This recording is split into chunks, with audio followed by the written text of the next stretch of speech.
Welcome to the podcast summary of Friday the 13th. Friday the 13th started as a pretty simple camp slasher, and then somehow grew into this sprawling Jason mythology with resurrections, body hopping, cyborg upgrades, and enough timeline confusion to make any horror fan squint a little. What kept it going wasn't critical love.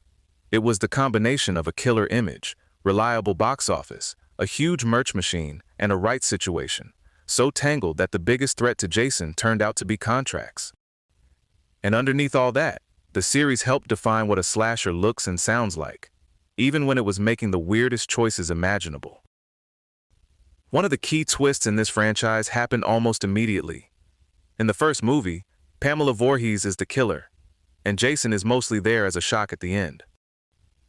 But producer Phil Scuderi pushed for Pamela's son to become the sequel's killer, and that decision basically rewired the whole series. From there, the movies kept finding ways to make Jason bigger than the original premise. Every time a so-called final chapter threatened to wrap things up, the franchise just found another door. So Jason comes back again and again, gains near supernatural durability, gets folded into possession and mystical lore, turns into a cyborg in space, and eventually fights Freddy Krueger. It's a remarkable career path for a guy who began as a jump scare. The continuity never really settles down either. One film swaps Jason out for a copycat. The 2009 movie restarts everything. And over the years there have been ideas for direct sequels, prequels, origin stories, and alternate timelines. That instability is part of the brand now.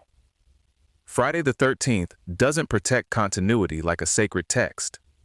It treats continuity more like camping gear you replace when it stops working. What's striking is how successful all this was in spite of terrible reviews. By 2023, the 12 films had made an inflation-adjusted $908.4 million domestically. That puts the series behind Halloween, but ahead of A Nightmare on Elm Street, Scream, Saw, The Texas Chainsaw Massacre, and Child's Play. So whatever critics thought, audiences kept showing up. The studio logic was simple and pretty hard to argue with. These movies were relatively cheap. The audience demand was dependable, and each new entry could be sold as an event. Sometimes the changes were mostly cosmetic. A new subtitle, 3D, different location, a wilder hook.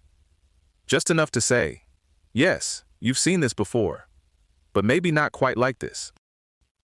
And the money didn't stop at theaters.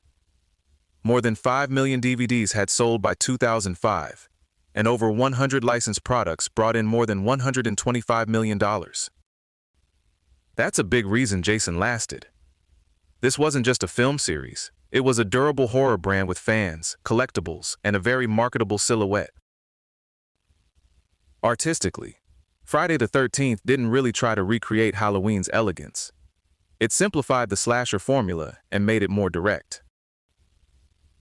The character backstories are thin, the victims are often lightly sketched, and the attention goes to the killer, the suspense setup, and especially the deaths themselves. That shift mattered. It helped codify the version of the slasher that a lot of people now instantly recognize. There's also an interesting reading from St. Karnick, who argues that critics got these movies wrong when they called them both puritanical and morally numbing. In his view, the teenagers aren't being killed as punishment for sex. The movies are exposing the audience's own indifference, showing how easily viewers can cheer for spectacle and stop caring about the people getting carved up. That flips the usual criticism on its head.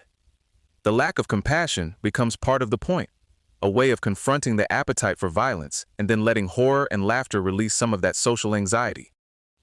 Whether you buy that entirely or not, it does get at why these films can feel both crude and oddly self-revealing at the same time. A huge part of Jason's staying power comes down to iconography. The hockey mask doesn't even show up until part 3, which is kind of amazing considering it became the image everyone knows. Eventually, the mask became a stronger cultural identifier than Pamela Voorhees, the actual killer from the original movie. That's how thoroughly the franchise shifted around Jason. Then there's Harry Manfredini's score, especially the famous Kiki, Ma Ma Ma sound. It came from Pamela's repeated "kill her mommy," and it was designed to work like the shark motif in Jaws, signaling the killer's presence even when the killer wasn't on screen. In the first film, that cue was used pretty carefully tied to genuine killer presence. Later sequels got looser with it and used it for fake-outs and set-up payoff scares. Even so, the effect is immediate. You hear it, and your body basically knows the assignment. One of the recurring experiments in this series is seeing how far Jason can travel from Crystal Lake without the whole thing losing its shape. Sometimes the ambition ran straight into budget reality. Jason Takes Manhattan was sold on the promise of New York, but most of it happens on a cruise ship, with Vancouver standing in for key city locations. Jason X went even bigger and sent him into space, where nanotechnology turns him into a cyborg. It's one of the franchise's boldest swings, and also a useful reminder that escalation by itself doesn't guarantee people care. It became the lowest domestic grosser of the series up to that point, despite having the largest budget among the earlier films. Still, all those wild premises became part of Friday the 13th's identity: telekinetic fights, toxic waste endings, mystical daggers, dream battles, crossovers, space travel. The franchise kept stress testing how weird Jason could get, while still being recognizably Jason. The long gaps between movies weren't mainly because audiences had moved on. A lot of it came down to fragmented rights. Paramount and Warner Bros. Controlled different films, territories, trademarks, and character rights, which is already messy before you even get to the legal fight between Victor Miller and Sean Cunningham.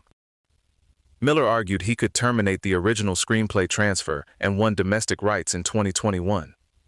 Cunningham maintained the script was work made for hire.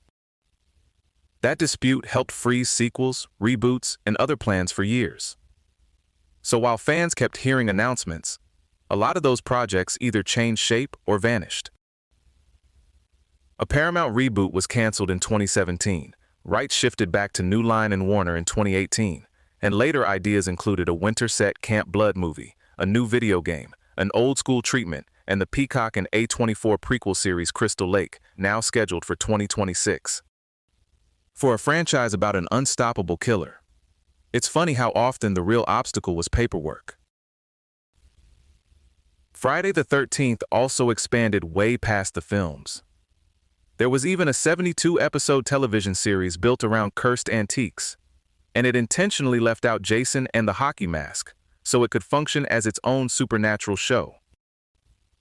Beyond that, the franchise moved into novelizations, young adult books where readers get possessed by Jason's mask, comics, documentaries, mockumentaries, pachinko machines, mobile games, and console games. The asymmetrical multiplayer game is a good example of how alive the fandom stayed.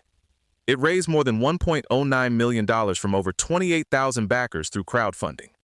What all of this shows is that Jason became more flexible than the movie's continuity ever was.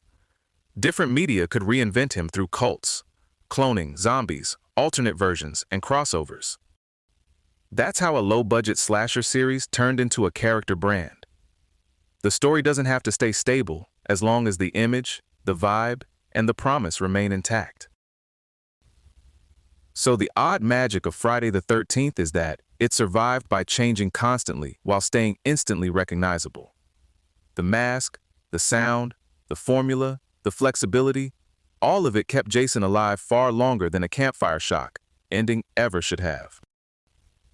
And honestly, if any franchise was going to keep crawling back from the dead, it was this one. This episode was generated by Podkey. Create your own at podkey.fm.